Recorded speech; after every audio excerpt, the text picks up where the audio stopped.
Monsieur le conseiller départemental, mesdames et messieurs les membres du conseil municipal, mesdames et messieurs en vos grades et qualités, chères Bellédoniennes, chers Bellédoniens.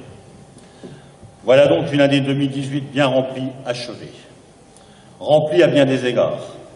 D'abord à l'échelle nationale, où le contexte se tend entre un pouvoir central qui s'enferme dans sa vision du pouvoir et un peuple à qui on demande toujours plus. À une échelle plus locale, de nombreux projets ont été finalisés et des dynamiques insufflées sur lesquelles nous allons pouvoir travailler jusqu'au moins la fin du mandat. Au niveau politique, cette année 2019 sera marquée par les élections européennes qui se dérouleront en mai prochain. Ces élections sont primordiales pour l'avenir de l'Union européenne et donc de la France. Devant les responsabilités croissantes qui sont données au Parlement européen, il est essentiel que les députés européens que nous élirons puissent insuffler un vent nouveau sur l'Union européenne.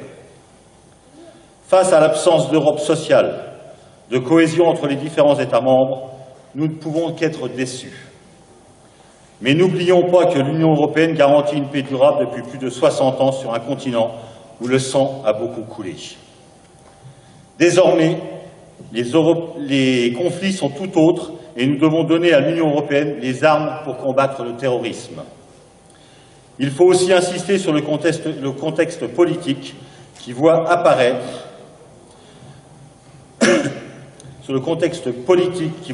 aux quatre coins du vieux continent des mouvements d'extrême droite. Nous ne devons pas céder au chant du populisme. Ce serait prendre le chemin de la facilité. Continuons de croire en ce qui est la base de l'Union européenne et dont nous pouvons être fiers, la démocratie. J'aimerais revenir sur la situation française désormais. Face à ce gouvernement qui nous veut et qui ne vous comprend pas et qui ne veut pas vous comprendre, il est difficile de trouver des solutions. Pour nous autres, les maires, c'est une situation compliquée. Aucune latitude nous est laissée, si ce n'est de tenir des cahiers de doléances que nous devrons faire remonter aux préfectures. Les maires sont déresponsabilisés, ne doivent plus qu'appliquer les diverses réformes prises par le gouvernement central. La tendance est au jacobinisme le plus total, après des décennies de décentralisation bénéfique à chacun. L'heure est à la recentralisation la plus totale. Nous aimerions avoir entre nos mains des leviers qui nous permettraient de répondre aux inquiétudes de nos administrés, de pouvoir apporter des solutions directes aux problèmes. Le rôle premier d'un maire est celui d'être l'interlocuteur des citoyens. Nous sommes simplement des interlocuteurs vidés de pouvoir. Il faut aussi souligner que nous vous soutenons dans les combats que certains d'entre vous mènent, que ce soit les Gilets jaunes ou la pétition L'affaire du siècle. Nous ne pouvons qu'adhérer et soutenir ces mouvements populaires qui vont au-delà de la politique et qui sont simplement issus du bon sens, ce qui manque certainement et cruellement à notre gouvernement. Nous menons aussi nos combats contre le pouvoir central quand nous estimons que les décisions ne sont pas justes. Car si certaines réformes entreprises sont nécessaires, elles ne tiennent parfois pas compte de la réalité du terrain. Ce fut le cas l'année dernière lorsque nous avons fait le nécessaire pour sauver une classe de l'école maternelle Louise Michel. Si nous continuons à notre échelle communale, l'année 2018 aura vu se conclure 3 grands projets, auxquels il faut ajouter de nombreuses autres réalisations visant à améliorer votre cadre de vie ou la qualité des services proposés par la commune. Tout d'abord, nous avons entrepris la réhabilitation du gymnase Jacques Anquetil, qui est devenu par la même occasion un éco-gymnase, puisqu'il a désormais une empreinte carbone quasi nulle. Cette rénovation, qui a coûté plus d'1 million d'euros, a nécessité un lourd travail administratif pour à la fois trouver des partenaires institutionnels financiers, mais aussi mettre en place ce chantier. Nous avons également pu nous appuyer sur des entreprises locales qui ont su mêler efficacité et qualité du travail afin d'obtenir le rendu souhaité. Le deuxième grand projet consistait à l'aménagement de l'entrée de ville du côté nord. Un énorme travail qui a été fourni au niveau des espaces verts afin de casser la continuité de la voirie et de tout simplement embellir cette partie de la ville. À cela a été ajouté un ralentisseur afin de modérer les vitesses excessives pouvant être rencontrées dans la rue de Médière et aussi améliorer la sécurité de cette zone. Enfin, plusieurs candélabres vont être remplacés par des luminaires nouvelle génération, permettant ainsi de réduire la consommation énergétique de la commune et de respecter au mieux l'environnement. Le dernier de ces 3 grands chantiers fut la transformation de la rue de la Providence en zone de rencontre, rendu possible grâce à un aménagement devant réduire la vitesse de circulation, ainsi que par la création de parcours piétonniers. La valorisation de l'espace n'a pas été négligée puisqu'un aménagement paysager a été mis en place, tout en laissant un maximum de possibilités de stationnement aux riverains. Ce chantier a permis par la même occasion l'enfouissement des réseaux anciennement aériens. Comme je vous le disais, d'autres projets ont également été réalisés. La commune a procédé à l'achat et à la vente de 2 parcelles communales où se trouvait anciennement le City-Stade, afin qu'une maison médicale puisse s'y implanter. Cette dernière devrait accueillir 8 praticiens et permettrait aux Bellédoniens de posséder une véritable plateforme médicale.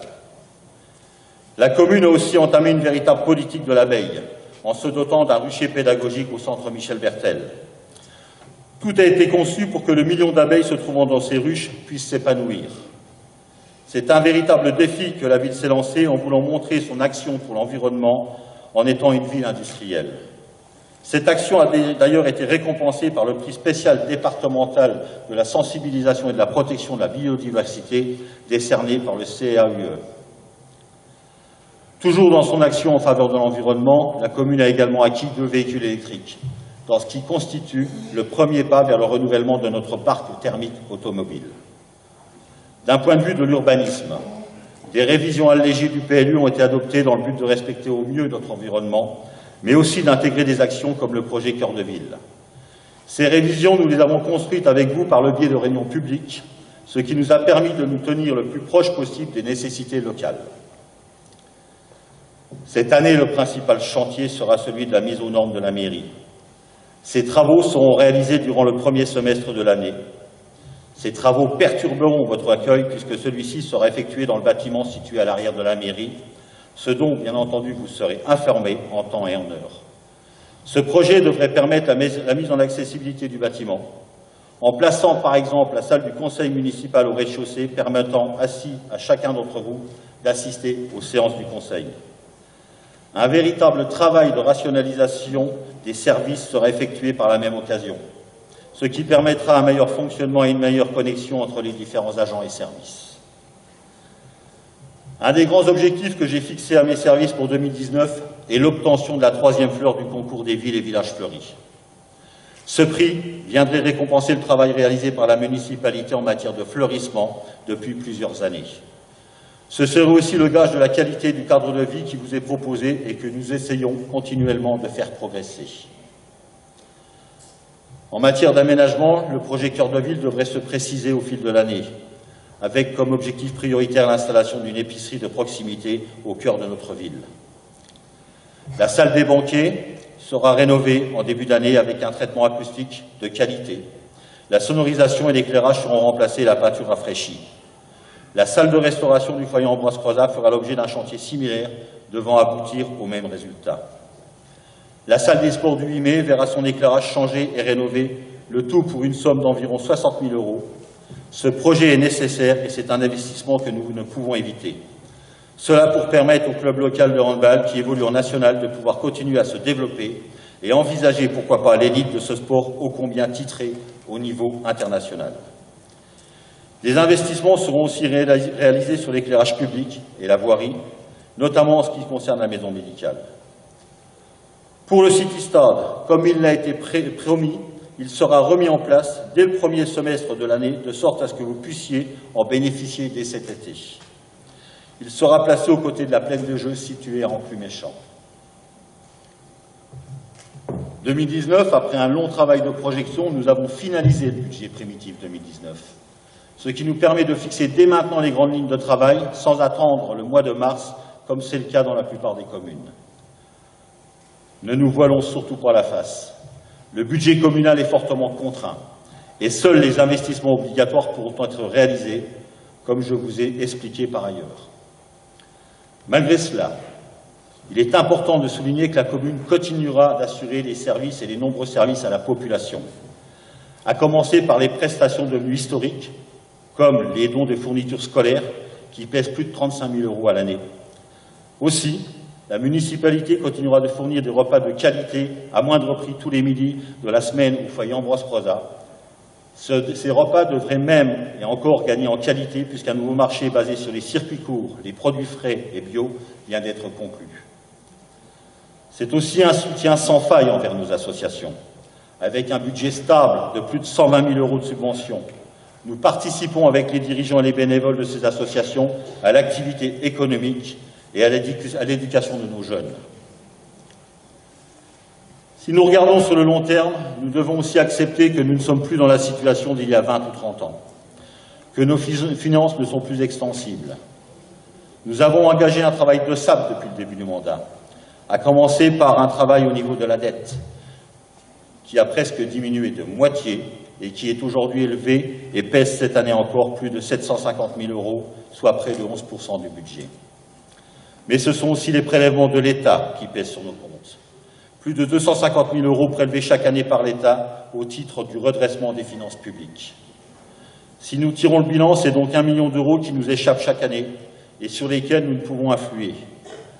Malgré cela, nous continuerons à travailler pour vous offrir le meilleur cadre de vie possible et proposer un maximum de projets où l'argent y est investi intelligemment.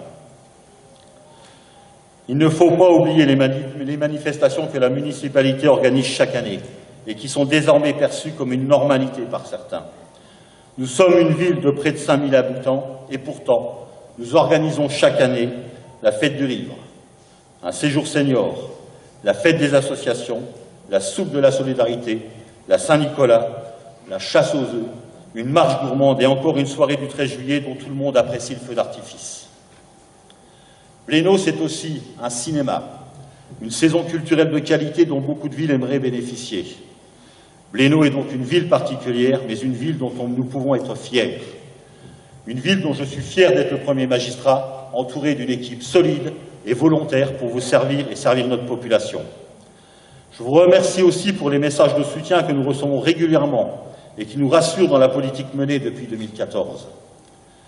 L'avenir peut être incertain, mais l'avenir doit être travaillé en commun pour que chacun y trouve sa place et continue de s'épanouir.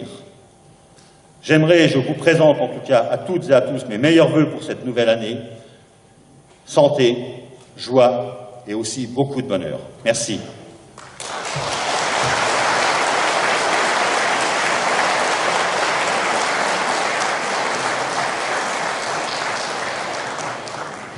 Si vous le permettez 2 secondes, ou en tout cas 1 minute, j'aimerais saluer le travail qui a été réalisé par des jeunes de Blénaud, Manon Caillot, Tom Schweiger, Bilal Bassar, Robin Meurgue, Luis Franzen, Vassili Scott, je ne sais pas s'ils sont présents, mais en tout cas c'est eux qui ont réalisé ces fresques que vous avez sur le côté, avec comme employé municipal, accompagnatrice, vous l'appellerez comme vous voulez, mais en tout cas c'est le personnel municipal de qualité que nous bénéficions à Blénaud, Sylvie Ladurel.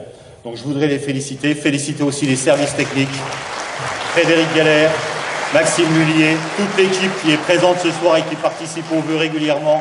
C'est eux qui ont bossé depuis mercredi midi pour réaliser, après un nouvel an à Blénaud, cette salle dont on peut bénéficier. Merci à vous. Place maintenant à la galette, comme on dit, et au vin d'honneur et aux discussions. Merci.